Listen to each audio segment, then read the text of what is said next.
Hola a todos, muy buenas tardes. Mi nombre es Ángel Escobedo. El día de hoy, la tercera sesión y al parecer la última de la serie de Link 2010, vamos a empezar con el slide. El tema de hoy céntrico es seguridad y hablaremos un poco de las principales mejoras en este aspecto de la seguridad. Tenemos que existe una mejora en cuanto a lo que es el planeamiento y las herramientas de diseño, tanto como el planeador, el Planning Tool y el Topology Builder. Lo que denominamos hoy en día el Central Management Store o la consola central de administración, en la cual tenemos la revisión de los estados, los servicios que trae Link, como por ejemplo el application, como por ejemplo el conference service, etc. Vamos a tener que centrarnos un poco en lo que es Windows PowerShell como una herramienta de administración que va de la mano junto con la que nos provee la que está basada en web. Esta interfaz web está construida en Silverlight y es bastante amigable, nos permite incluso poder hacer búsquedas de pantalla en pantalla, mover lo que es quizás recurrir al directorio del Active Directory para poder buscar usuarios y asignarle permisos, políticas, etc. Vamos a ver que todo Link está basado en la administración centrada en usuarios, común denominada Role-Based AC.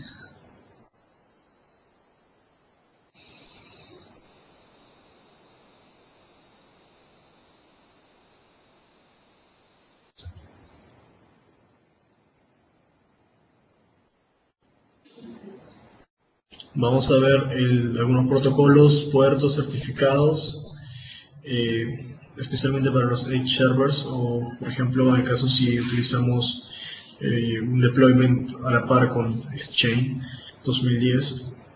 Y un poco del tema de Trustworthy, tanto en diseño, encriptación, en todos lados en Link hay encriptación, e incluso en las llamadas a videoconferencia y el Enterprise Voice.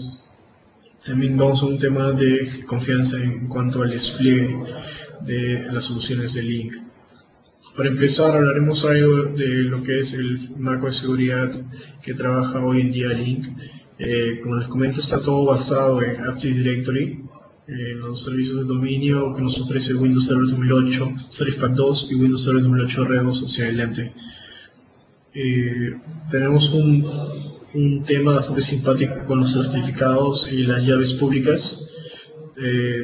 Es cierto que si un certificado no es válido al momento de iniciar una conferencia, al momento de iniciar una llamada, al momento de iniciar un enlace de comunicación de punto a punto, tanto en PC a PC, o quizás utilizando una central telefónica como es una PBX, vamos a darnos con la sorpresa de que el enlace no va a funcionar e incluso los servicios van a enviar un mensaje de error hacia el Event Viewer con contenido diciendo que los certificados que están usándose no son los adecuados. Tenemos que utilizar los protocolos estándares como SSL, que es un TLS a la larga, y de manera mutua, es decir, un MTLS. Vamos a encontrar una mayor seguridad conectándonos por el 443 que utilizando el TCP regular.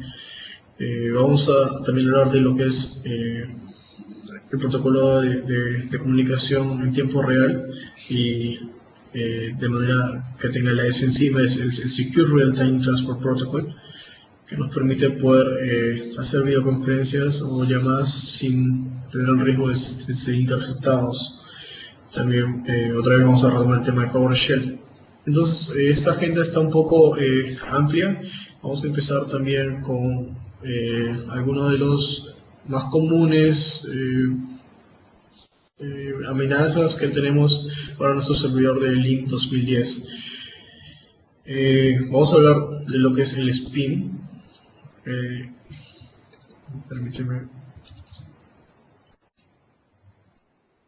¿Qué es el spam? ¿En qué está relacionado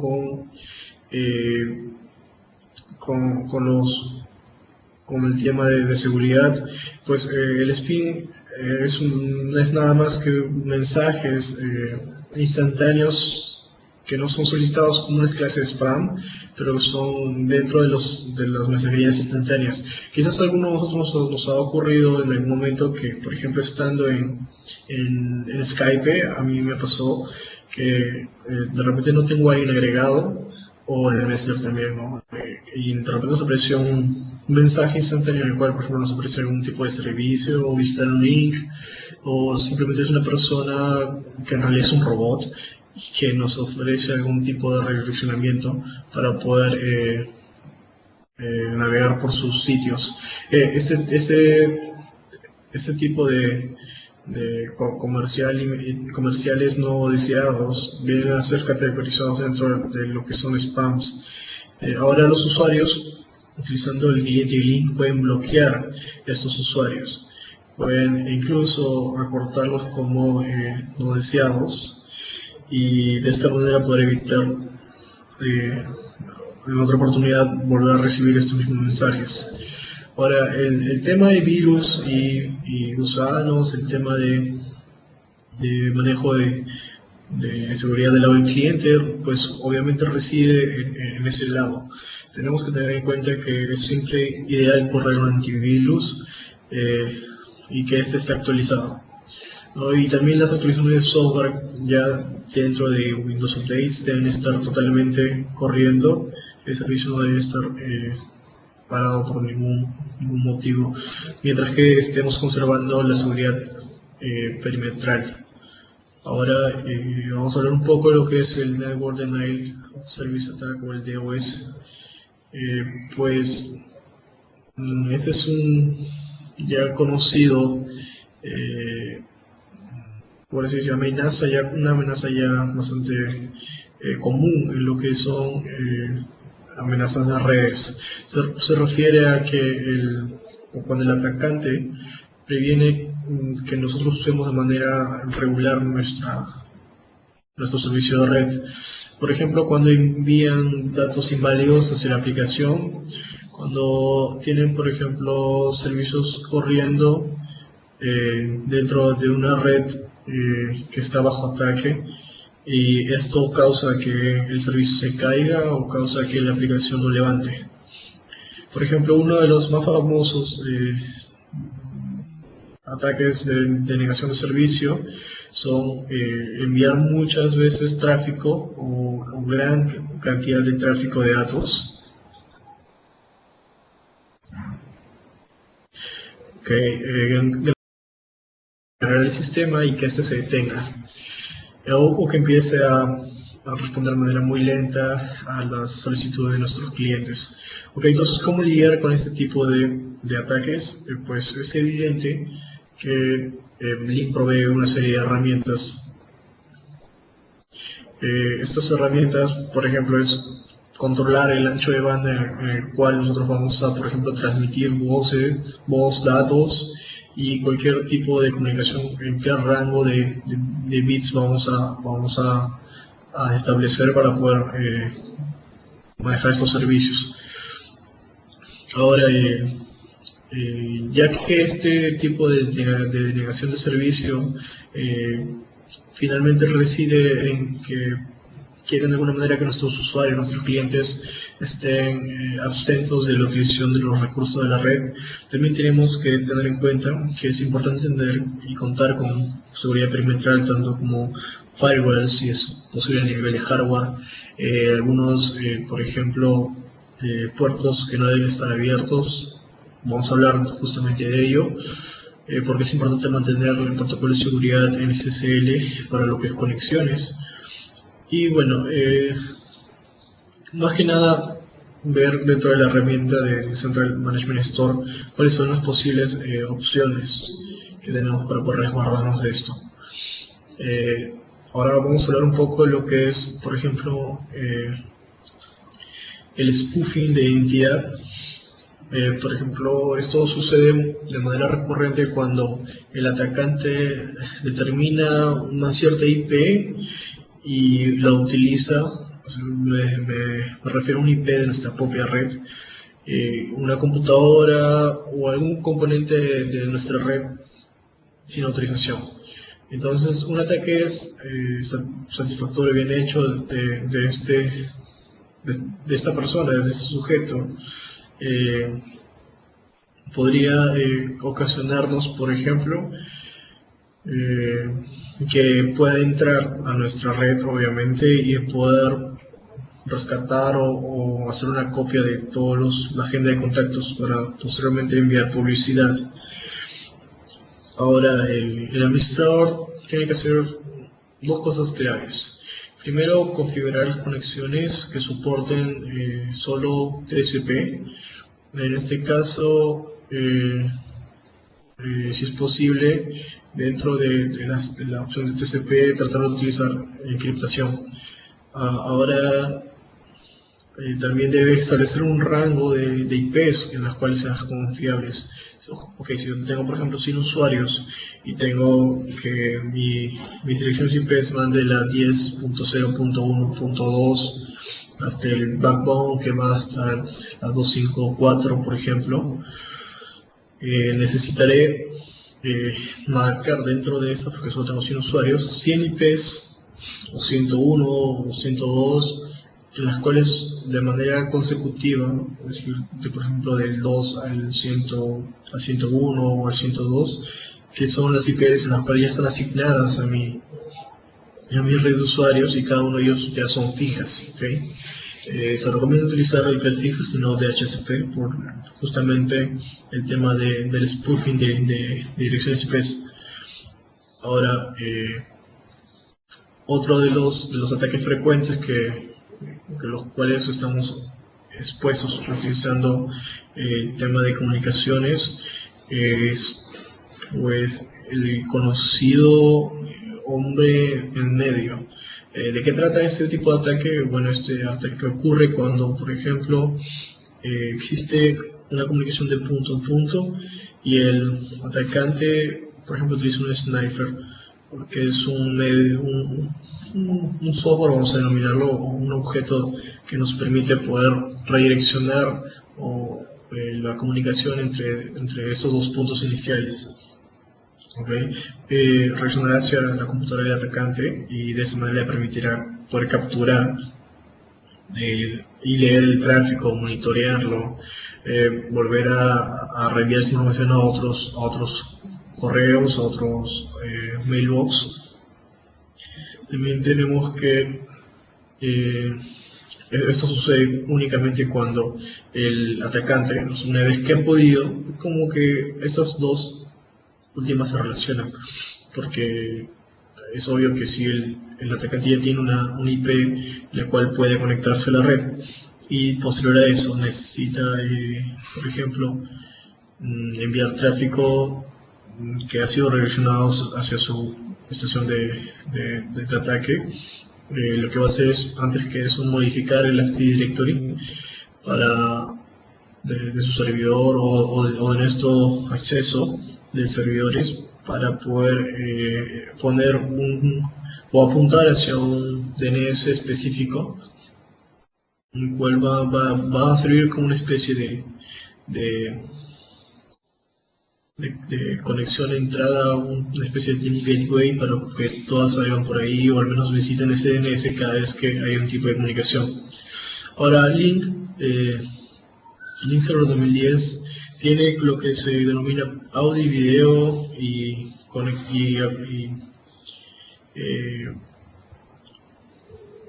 y aplicaciones compartidas o archivos compartidos de punto a punto. ¿Qué significa? Que estos streams están totalmente encriptados con SRT, que es un protocolo de llaves criptográficas que negocian entre ellas, es decir, entre los puntos, para poder iniciar una sesión que le denominamos ZIP, y encima sobre TLS, que es un protocolo de seguridad de comunicación. Por ejemplo, los servidores, como que dentro de los roles que tiene Link, como el group chat, utilizan HTTPS incluso para poder mejorar la seguridad en cuanto al tráfico web. También aquí tenemos algo acerca del RTP Replay Attack. Este ataque ocurre cuando se intenta validar una transmisión de algún archivo multimedia entre dos puntos y es interceptado. Entonces, al ser interceptado puede ser retransmitido para ciertos propósitos malignos o propósitos no deseados por nuestra organización. Y obviamente ese RTP que utilizamos para poder conectarnos evita esto. En la manera en la cual, por ejemplo, al recibir estos paquetes RTP y compararlos con los nuevos, pues obviamente nos vamos a dar cuenta que la conexión de punto a punto debe ser la misma para poder seguir transmitiendo. Entonces Link maneja ciertos protocolos, nuevamente les comento, de seguridad estándares que nos permiten a nosotros poder habilitar comunicación segura y eficiente entre nuestros clientes.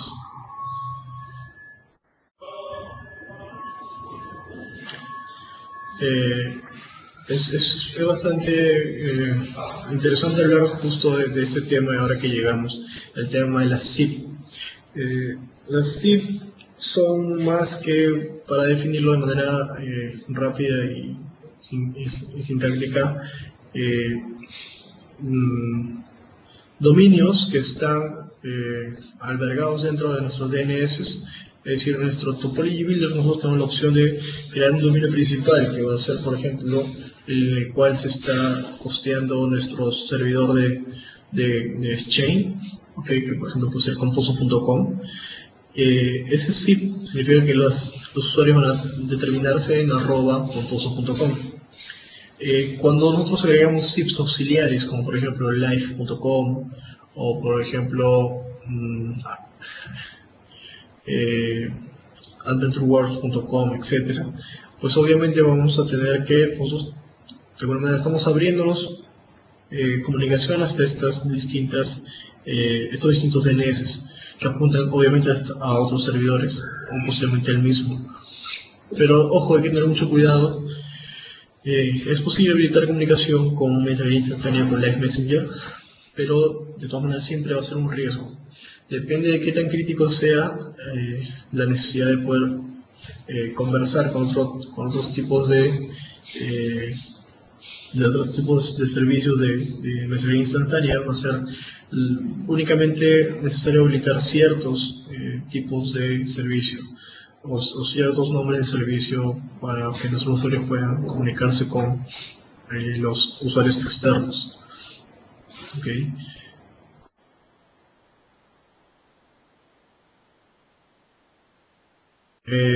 Bueno, ya hablamos del tema de los virus, la seguridad perimetral, el tema del spam, pues como un spam pero caracterizado por mensajería instantánea. Y creo que faltaba un tema de ataques con respecto a los PKIs o llaves comprometidas. ¿Qué sucede cuando una llave secreta o un número que es usado para encriptar o validar información secreta es descubierta? Okay. Esto ya viene trabajándose desde Windows Server 2008 y pues se utilizan las características de las llaves públicas que trae nuestro servidor de Windows Server 2008. Existe un rol dentro de Windows Server que nos permite a nosotros poder generar nuestros propios certificados o entidades certificadoras, que son las CAS. Y también tenemos la opción de poder armar nuestros propios PKIs. Okay. Siempre es bueno trabajar con alguna ya conocida, como por ejemplo VeriSign, aunque cueste anualmente cierto fee por el uso del servicio. Pero es mejor trabajar de esa manera, porque si certificamos estamos encriptando llaves con un tipo de certificado, con una certificadora ya conocida, ¿okay? Y nos va a permitir, por ejemplo, proteger estos datos de la llave que tenemos, que utilizaremos posteriormente para encriptar a través de un de un protocolo o por una a través de conexiones TLS, que son de capa de seguridad para lo que es el transporte. Ya que al momento que nosotros utilizamos las conexiones TLS, pues estas llaves se intercambian para poder permitir el paso de la información. Bueno, hay mucho de qué hablar en tema de seguridad, pero al menos ya hablamos de la perspectiva del servidor de link. Ahora vamos a hablar de otras perspectivas, como por ejemplo del nivel de nuclear de nuestra infraestructura, hacia el nivel base. Hay ciertas buenas prácticas que tenemos que tener en cuenta, como por ejemplo el tema de proteger y siempre resguardar nuestros servidores y aplicaciones, es decir, tener en cuenta un plan de recuperación de desastres, tener siempre actualizado el servidor a través del Windows Update, utilizar y proteger IIS, es decir, Internet Information Services, con una serie de buenas prácticas. Al final les voy a dejar algunos recursos para que ustedes puedan descargar estos documentos y puedan aplicarlos. Aún así no tengan link, sería bueno que los apliquen a sus servidores locales. También tenemos la necesidad de especificar un antivirus y que éste pueda tener exclusiones, como por ejemplo, si yo trabajo con algunos archivos, por ejemplo, WSP, que son las soluciones de SharePoint o etcétera, voy a tener la necesidad de poder poder excluir estos tipos de archivos para que puedan pasar y nuestra, por ejemplo, necesidad de poder enviar archivos en lo que es mensajería instantánea no se ve afectada. Ahora, hablando de lo que es Active Directory y la compatibilidad con Communicator Server 2007, hay unos temas ahí bastante nuevos en cuanto a la instalación de Link. Pues obviamente ahora nos piden que tengamos un forest, es decir, un nivel de capacidad de Active Directory que no sea compatible, o sea, que no sea mixed con 2003, sino que sea de 2008 hacia adelante. Esto porque hay ciertas características de los forests de la versión 2008 hacia arriba que cambian totalmente el panorama. Ahora, en cuanto a lo que es administración basada en roles, pues nosotros podemos delegar a través de los MDLEDs del link, por ejemplo, darle privilegios mínimos o privilegios de acuerdo a qué tipo de usuario estamos manejando. Ahora vamos a ver algunas demostraciones justamente de cómo manejar los usuarios con la nueva consola de administración centralizada que trae Link.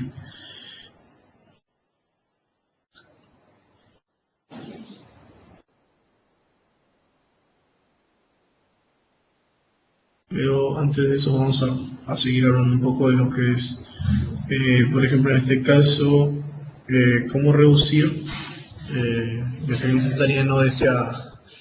Existe un filtro de URLs que está mejorado, debemos usarlo. Existe un filtro de transferencia de archivos. Y bueno, para que nos entendamos mejor, vamos a conectarnos a un servidor local aquí en mi empresa y vamos a hacer la demostración.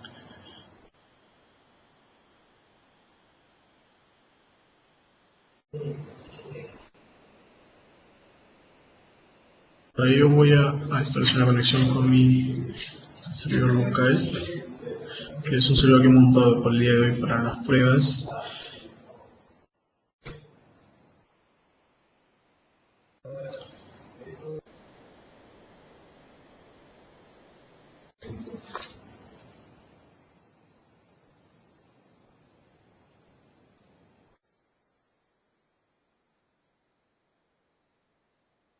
voy a demorar un momento, un minuto, voy a verificar el servidor con un administrador y regreso. Me demoró unos 5 minutos.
Bueno, mientras que habilitan el acceso remoto, voy a seguir hablando de las algunas amenazas que existen también para lo que es el tema del acceso a Internet que nuestro servidor link necesita para, obviamente, tener la exposición de los servicios URL tanto interno y externo. Tenemos en este caso 4 cosas interesantes, 4 puntos los cuales vamos a tocar. Y por ejemplo, los Edge servers, tanto para link server, que va de la mano con Exchange, necesitamos, si es necesario, hacer un despliegue de un HTTP reverse proxy en nuestra red perimetral que soporte la participación remota de usuarios federados, por ejemplo, de otras mensajerías, de otros servicios de mensajería instantánea o de conferencia.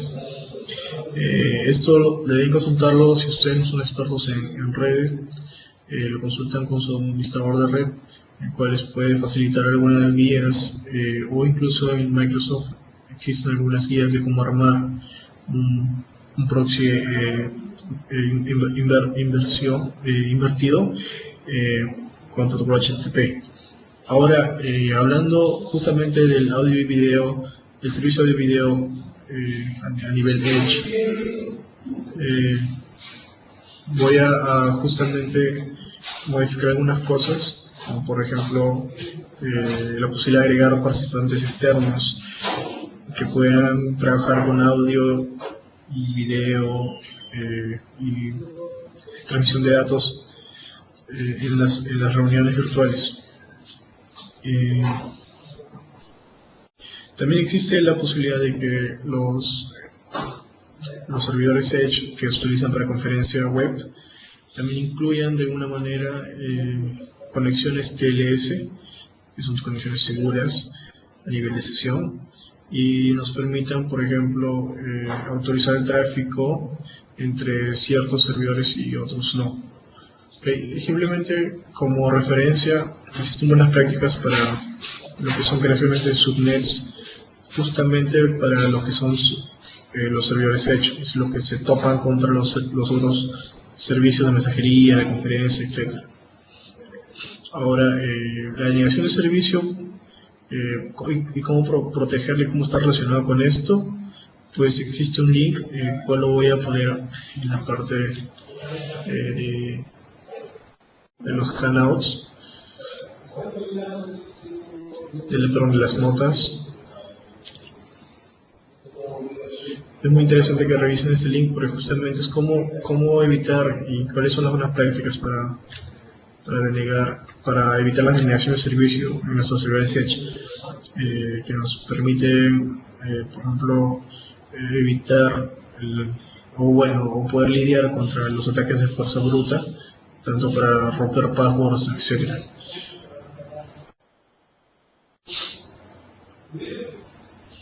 Otra de las buenas prácticas también es la deshabilitación del broadcast, el multicast, tanto en redes wireless como en redes TCPs.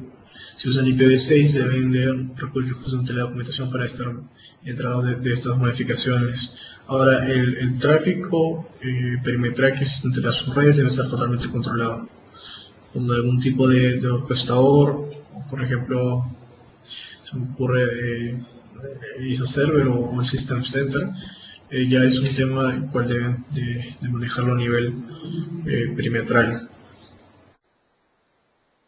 Ahora hay buenas prácticas y existen las mismas para lo que son el tema de manejo de certificados.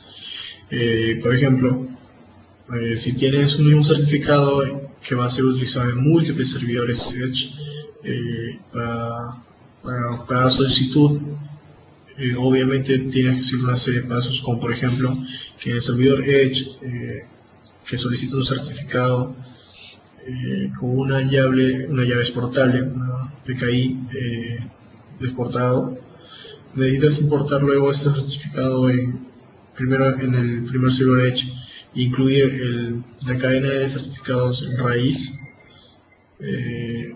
Si es necesario incluso copiar el archivo físicamente. Ahora luego de ser marcado y dentro de las opciones de Internet Explorer pueden verificar los certificados que están utilizándose para la comunicación entre servidores y posteriormente pueden importarlo nuevamente desde la computadora que lo exportaron, o sea, manejar distintos stores, pueden utilizar el store personal incluso para ello, pero siempre y cuando el certificado esté marcado como exportable, si no, de esta manera no se va a poder enviar a otros servidores. Existe un rol de director dentro del Link Server 2010 y es un rol que viene separado, pero que puede ser utilizado, o sea, no es necesario que sea instalado. Este rol puede servir como una especie de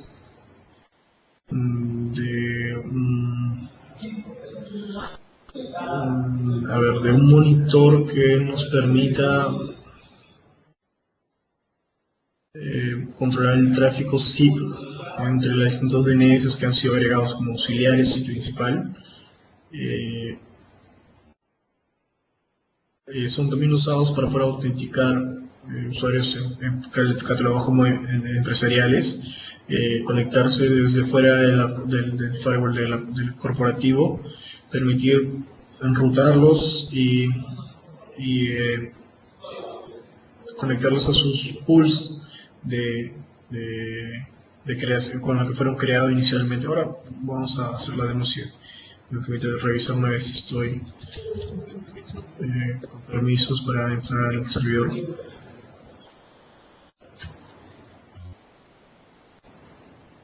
Vamos a intentar otra vez.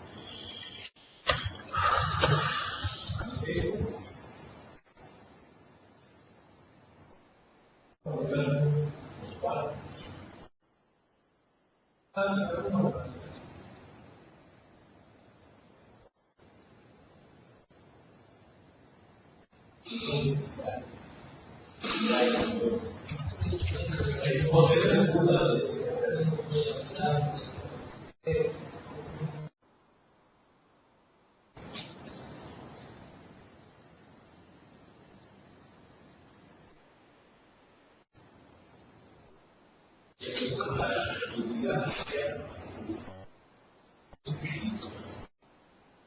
momento.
Ya, ahora sí vamos con la demo. Bueno.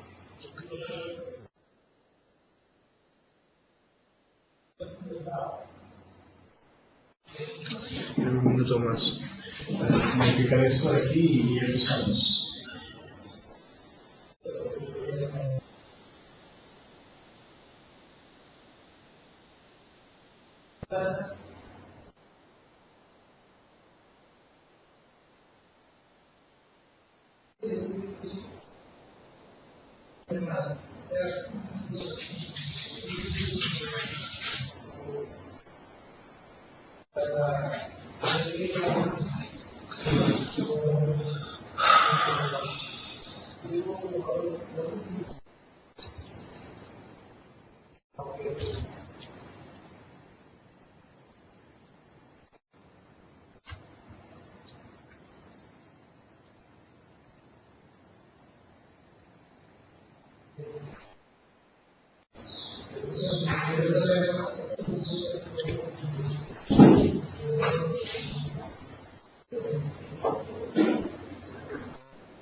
Pero vamos compartiendo este escritorio para que no perdamos más tiempo.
Bueno, ya teníamos a nuestro servidor link en remoto y necesitábamos verificar que la topología que habíamos configurado inicialmente sea la correcta.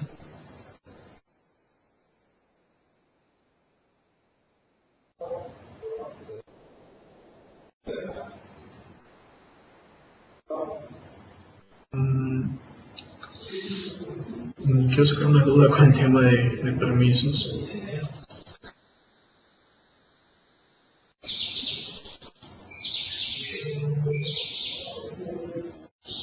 Una de las cosas que me ha pasado a mí frecuentemente es el tema de permisos. Ahora, justamente parece que estoy pasando por eso. Y siempre se recomienda utilizar un administrador, tanto local como administrador de dominio. Es decir, que el administrador de dominio no únicamente no sea a nivel del FT directo, sino que también lo sea a nivel de la máquina local donde están instalando el servidor link. También tienen que tener en cuenta que existe un grupo de usuarios llamado CS Administrator, donde van a estar los usuarios que únicamente van a tener acceso al panel de control.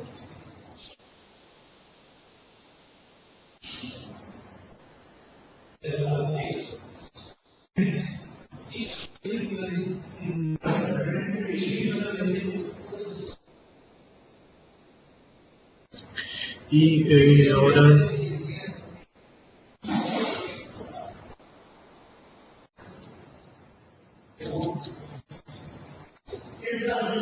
bueno, parece que el tema de aquí del servidor local.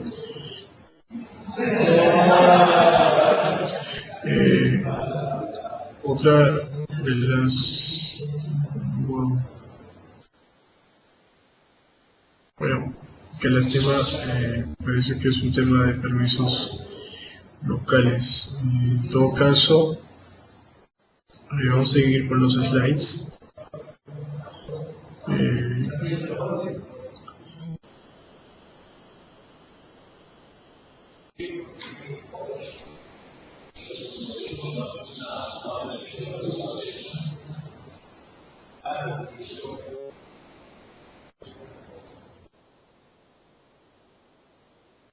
Como les comentaba, existen muchos tipos de amenazas a nivel de infraestructura, a nivel de acceso a internet, a nivel de comunicaciones, a nivel de ahora vamos a ver justamente al próximo nivel, en el cual estamos afectos de poder sufrir un tipo de ataque, como por ejemplo lo que son las conferencias en línea. O las conferencias que se dan en ese mismo momento localmente. Todos los servidores tienen que ser de confianza, inclusive los SIPs, que son los DNS que nos van a servir de apoyo para poder establecer comunicaciones con otros servicios de mensajería instantánea, de voz o de datos. Asimismo, todas las conexiones entre los servidores locales y los dislocados deben ser de transmisión segura y mutua. Todas las comunicaciones deben estar debidamente encriptadas, todos los usuarios deben estar totalmente autenticados. En cuanto a lo que es los roles, los tipos de roles para participación deben estar regulados. De esta manera podemos saber qué ciertos roles son necesarios en nuestra organización, cuáles los otros no. Porque recuerden que a veces, una vez que un atacante se infiltra en el directory, genera roles, genera tipos de usuarios que permiten hacer ciertas operaciones no deseadas sobre nuestro servidor. Voy a dar unos ejemplos ahora que estamos tocando justamente ese tema. Eh,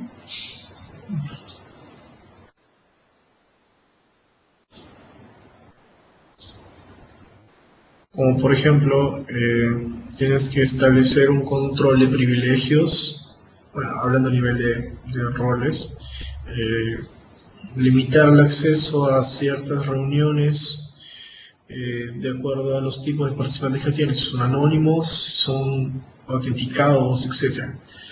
Ahora, recuerden, una de las operaciones comunes que tienen los usuarios es de agendar reuniones. Estas agendaciones, o poder establecer una agenda de reuniones virtuales, deben ser estrictamente reguladas solo usuarios que tengan credenciales en la Active Directory y que sean dentro de nuestra red interna y que obviamente estén habilitados dentro del link Server 2010. Ahora, recuerden, un usuario anónimo es simplemente eso. Es un usuario no autenticado, es un usuario que quizás solo quiere unirse una o dos o veces contadas a una conferencia, quizás hasta dial, o decir una conferencia en línea, telefónica, o quizás una conferencia virtual. Recuerden que los accesos no deben ser revelados, los números de acceso no deben ser revelados, y siempre deben de preguntar, bueno, Link ya hace eso por ustedes, lo que es el ID de la conferencia. Okay, porque puede existir un pool de conferencias y no deseamos que esté sujeto entre los demás. Ahora, siempre cuando Link pide estas credenciales, automáticamente resguarda, o sea, en una bitácora los accesos con cada identificación de nombre de los usuarios no autenticados, inclusive los correos. Ahora, los usuarios no anónimos pueden ser no admitidos dependiendo del nivel de la conferencia. Esto lo decide el líder de la conferencia, es aquel que agenda las reuniones. Él puede también votar a alguien de la conferencia si es que es necesario. Otra de las caracterizaciones de los roles es que existen tres: el organizador, el presentador y el attendee. Al igual como es en esta reunión, ustedes son attendees, yo soy presentador y el organizador es Natalia. Entonces, los niveles de participantes pues varían, ¿no? El organizador puede ser quien crea la reunión, quien se encarga de la organización, del agendamiento, etc. Este usuario debe ser totalmente autenticado a nivel empresarial, es decir, que es un usuario que está dentro del Active Directory de los servidores de Microsoft para lo que son user groups, etc. Tiene control entero sobre cualquier otro aspecto de los usuarios que están dentro de la reunión. El presentador tiene un cierto rango de utilización para poder, por ejemplo, en este caso, poder habilitar el micro, mostrar o cargar archivos como el slide, compartir su escritorio, etc. Y el attendee es quien solo está invitado y justamente existe un cliente llamado Link Attendee, el cual al instalarlo nos va a dar la opción de solicitar un acceso a una conferencia y nos pide un ID y si es un password o no. Pero es quien siempre actúa como un asistente y no como un presentador. Entonces el último nivel tiene el menor acceso, pero visibilidad a lo que son las conferencias. Ahora los participantes, pues catalogados a nivel global, pueden ser internos o externos. Internos si están dentro del Active Directory, externos si están temporalmente conectados a nuestra empresa, a nuestra locación. Si están fuera del firewall, hay que ver las maneras de poder habilitarles el acceso solicitado. Y pues obviamente estos deben ser totalmente o deben poseer credenciales válidas y posibles reconocidas por Link. Lo que es la admisión de participantes dentro del link server, pues existen varios tipos. Tiene que ver, por ejemplo, con solo el revisador, o el bloqueado, que significa que para poder entrar a la conferencia, solo el organizador puede estar en lobby, es como un espacio antes de la reunión, y es quien decide quiénes entran o no. Pues la otra es invitar gente sola de la compañía, es decir, todos menos los participantes que están en la lista de distribución. Bien, todos los que están en la lista de distribución pueden entrar en el lobby, y dependiendo de ellos si son admitidos o no. Puede ser también la opción de invitar a todos los de la compañía, que son que todos pueden entrar sin necesidad de pasar por este filtro que es el lobby, o incluyendo los externos y los anónimos, que sí necesariamente tienen que necesitar una aprobación. Ahora, existen las capacidades del presentador, que son, por ejemplo, de poder presentar o hacer presentador a un usuario dentro de la reunión.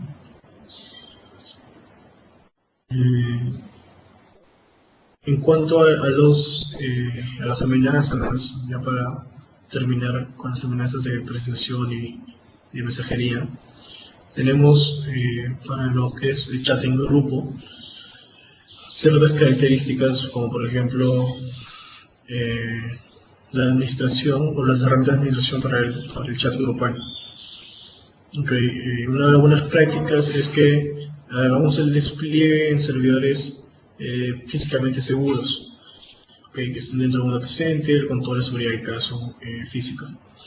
Adicionalmente, deben de utilizar un certificado interno, un Certified Authority, un CA, o publicar certificados de un CA en común, ¿no? Como VeriSign o Trust.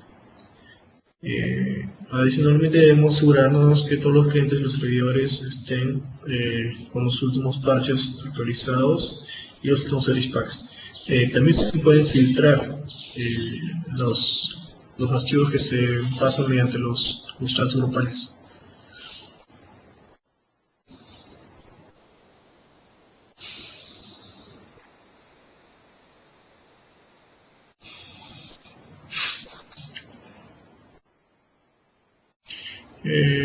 Siguiendo con lo que son las buenas prácticas para aseguramiento de los clientes para el Link Server 2010, todos los clientes tienen la opción de utilizar el TLS y el TCP. Dependiendo de cómo el servidor esté configurado, la opción necesaria para poder conectarse.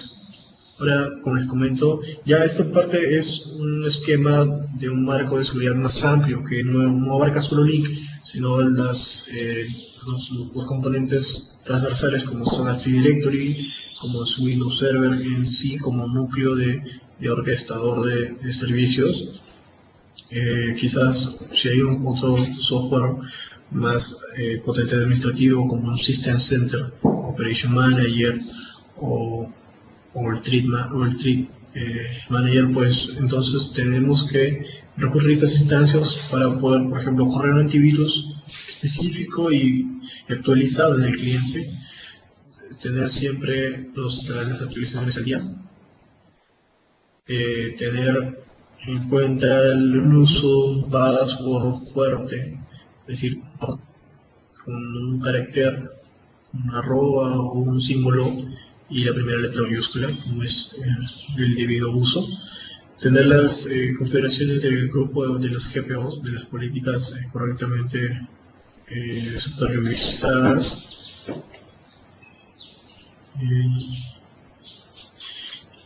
Vamos a ver alguna otra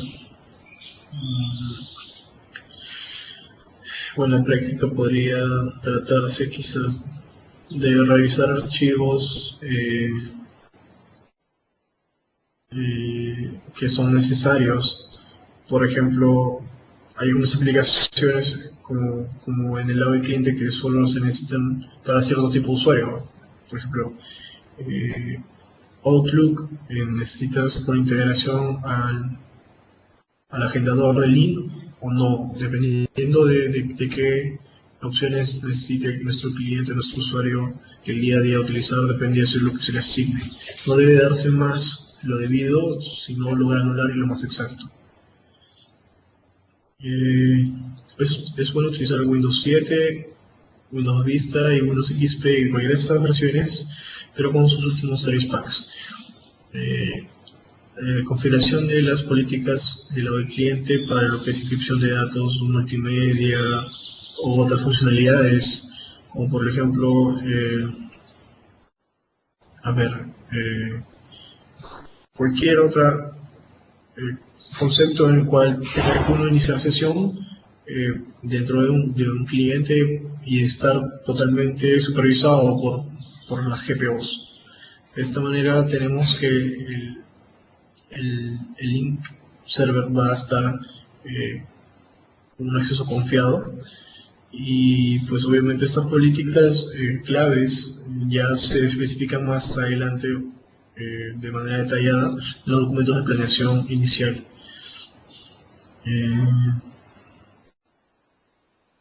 Y creo que eso sería todo en cuanto a lo que son buenas prácticas para lo que es aseguramiento de clientes en link.